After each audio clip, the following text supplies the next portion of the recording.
You may not think it's possible, but diabetes is curable. I see it all the time. Most doctors don't see it because they don't know how to treat people using lifestyle medicine. They don't know how to use food as medicine. I want to share with you a story of a friend of mine, Steve Kamanapali, who cured his own diabetes by using the principles of the blood sugar solution. He took them to heart, he applied them in his life, he used community and friends and family to help inspire him and motivate him. And he discovered that what he got to eat was way more delicious and way better than what he was eating. And he felt better, his diabetes went away, his blood pressure normalized, his cholesterol went away. He went from having 6 medications to just 2 medications. And his life is completely different. So listen to Steve's story and I hope you're inspired. Well, when I was 42 years old, I had a lot of significant health challenges. I was diabetic. I had high blood pressure. I had very, very low energy. I didn't sleep very well. The way that I thought, it just seemed sluggish. I know that now, having lost a lot of weight. But then I didn't realize how bad it really was. And I was taking 6 different kinds of medication, spending $150 a month in prescriptions. And I thought that, hey, if I took all these supplements, hey, that would help. But it's not just supplements, it's a different lifestyle. Well, what changed for me is when my wife and I got pregnant with our first child.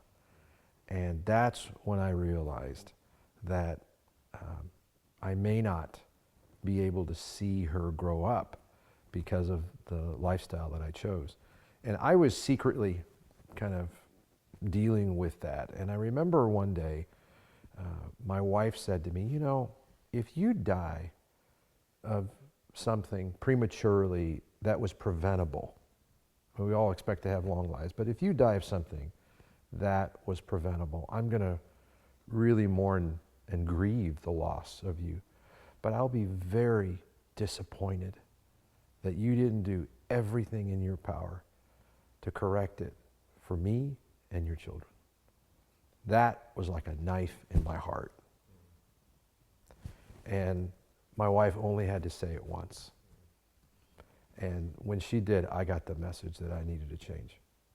How did you? I started going online and everyone has a gimmick.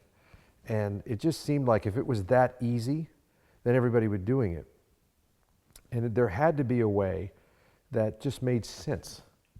There was something that was not in the current way of thinking that I was experiencing, at least. I saw everything from take a shot to take a pill to a program, and I didn't want any of that. I wanted a new lifestyle. So in October of 2010, I was in Lenox, Massachusetts, and I was actually with my boss, and we were working on a project on healthcare, and we came and met Mark, and he was providing some help for us to think through it. I was 321 pounds. My boss, he was overweight too. And that was the first time I sat in the room and I heard about somebody saying, there's a better way and you don't have to go crazy. You've got things around you, you just got to think about it differently. And I never heard that before. In fact, after we finished all of our meetings with Dr. Hyman, he gave us a book, Ultra Metabolism, that he had written.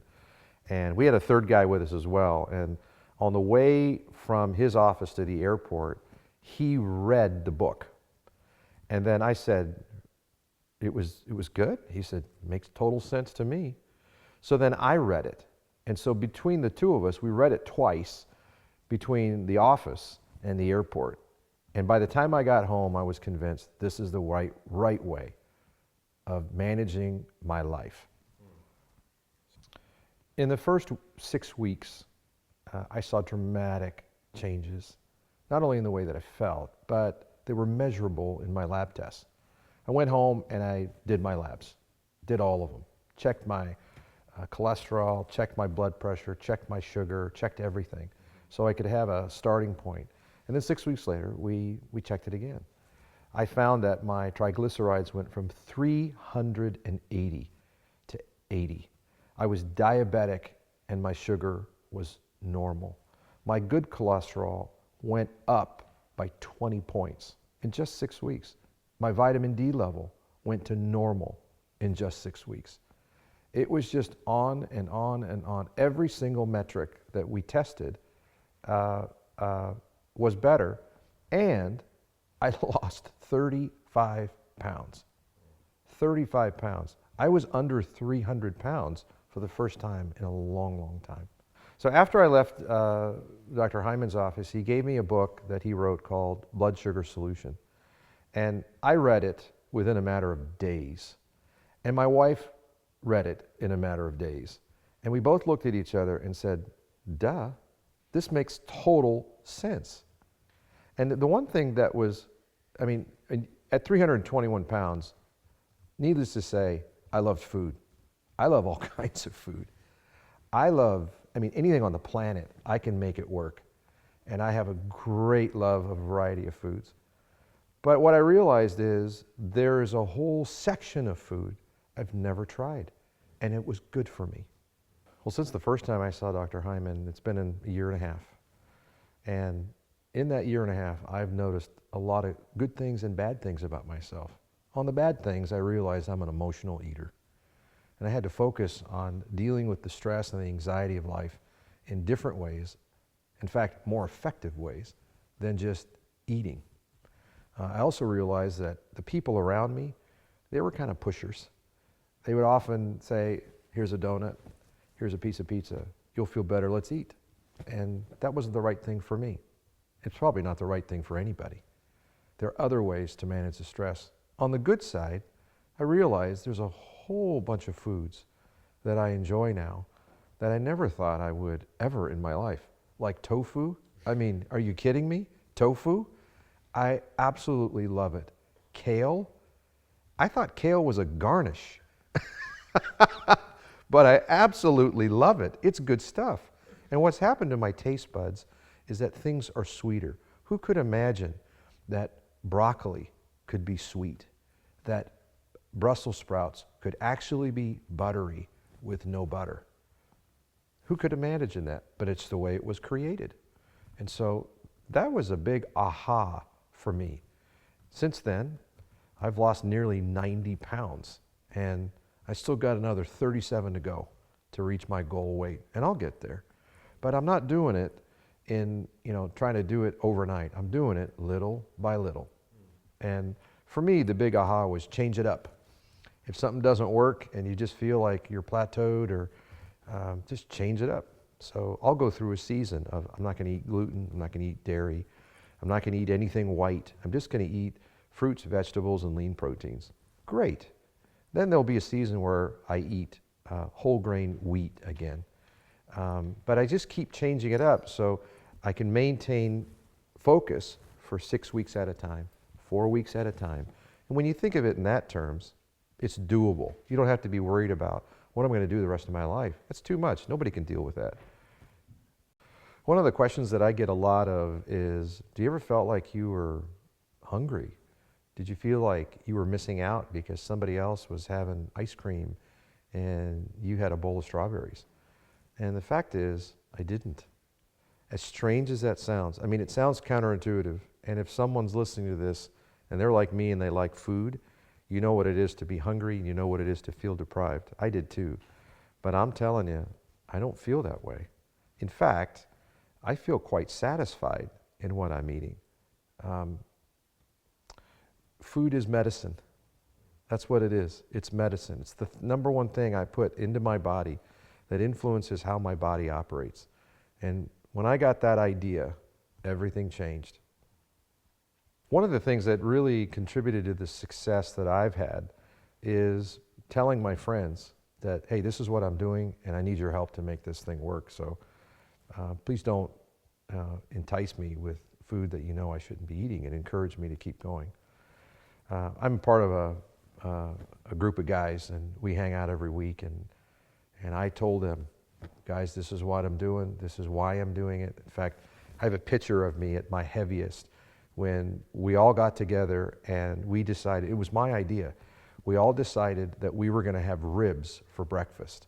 And I convinced one of the guys in our group who's a famous chef, hey, let's have ribs for breakfast. who does this? This will be fantastic. And I have a picture of me holding up a rack of ribs and a chicken in the other hand and having that for breakfast. And now, at the time, I thought it was fun. But now I look back and say, I was a little embarrassed of that. And it probably wasn't the best utilization of the influence that I have, especially with my buddies. And so a number of them, when I said, hey, listen, we're not going to have rib fests anymore, at least I don't want to be a part of them, because I've got a wife and now 3 children that I love dearly, and I want to be here for the long term. And I can maybe have ribs maybe once every year or 2, but I don't need it more than that. I'm okay with this. In my group of guys, my buddies, where I got support is when they would say, yes, you can do this, Steve, when I was frustrated. In fact, there was a couple of guys who were better, they were more gifted at cooking than I was. And so sometimes, and this inevitably happens, you go in the kitchen, you're hungry, and it's dinner time, and you're going, what am I going to make? And you just call one of the guys and say, here's what I got in the fridge, what would you make? And within a matter of minutes, you can get an idea. Or I used Dr. Hyman's cookbook and got a lot of ideas from there. You go, I mean, and pretty soon when you look at recipes, you start seeing a pattern in how different proteins and different sauces and different vegetables, how they can go together. So once you have 20 or 30 things that you say, I absolutely love this, that's the stuff that you eat, and you'll never get sick of it. One of my favorite things to eat is kale salad. Sounds like the strangest thing in the world, but kale salad, I love it. It's one of my top 20 or 30 go-to meals. So when I feel like I need to have something to eat, I know how to make kale salad. I can make it in 5 minutes. In fact, you know what I figured is that it's shorter to actually cook my meals than it is to drive to McDonald's, wait in line, order the food, get the food, pay the money, and then eat it. It takes longer and it's more expensive to do that than it does for me to make a salad at home. And it tastes better, it's cheaper, and I feel better as a result of it. What I would say to a person who weighs a lot, maybe you've tried a lot of things in your life to change, please don't give up. Don't give up. If I were with you, I would tell you that it can happen, because you look at me. It can happen. And there are people around you who will support you. So don't give up. And it's got to work. And we need you for the long term. So I would just say don't give up.